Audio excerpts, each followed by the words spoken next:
Welcome to আচার খাও। আসসালামু আলাইকুম ভিউয়ার্স, আপনারা সবাই কেমন আছেন? আশা করি ভালো আছেন। আমি আজকে বানিয়ে দেখাবো টক ঝাল মিষ্টি লটকনের আচার। আমি এখানে আধা কেজি লটকন নিয়েছি। লটকনগুলো থেকে খোসা ছাড়িয়ে নিয়েছি। আমি কড়াইয়ে লটকনগুলো দিয়ে চুলায় চাপিয়ে দিয়েছি, তেল দিব না। চুলার আঁচ মিডিয়াম করে রেখেছি।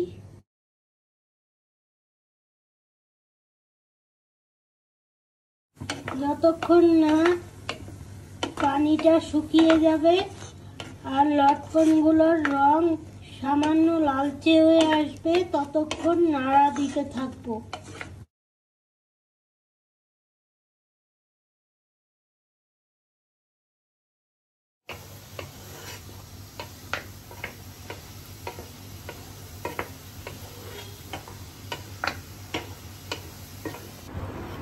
লটকনগুলোর রংটা একটু লালচে হয়ে এসছে। এর মধ্যে আমি 2 চামচ সিরকা দিয়ে দিব। সামান্য পরিমাণ আখের গুড় দিয়ে দিলাম।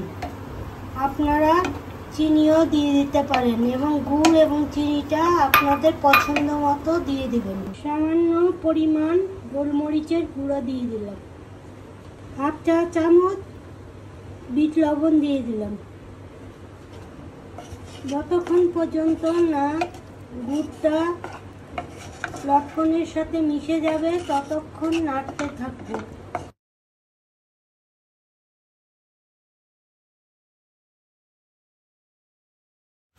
গুড়টা গলে গেছে, এর মধ্যে শুকনো মরিচ গুঁড়া দিয়ে দিলাম। শুকনো মরিচ গুঁড়াটা আপনারা আপনাদের পছন্দ মতো দিয়ে নেবেন। এবার নাড়াচাড়া করতে থাকবো।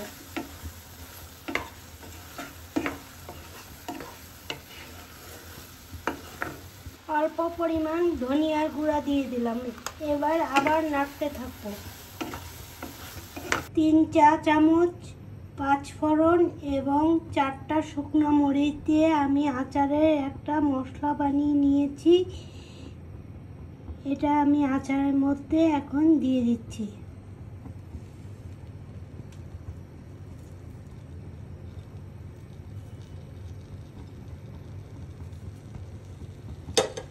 এখন নাড়াচাড়া করছি।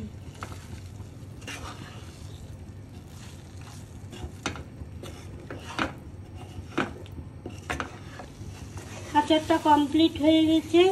এখন চুলা থেকে নামিয়ে নিব এবং ঠান্ডা করে একটা কাচের বোতলকে ভালোভাবে ধুয়ে শুকিয়ে তার মধ্যে ভরে নিব। আচারটা ঠান্ডা হয়ে গেছে, কাচের বোতলে ভরে নিয়েছি।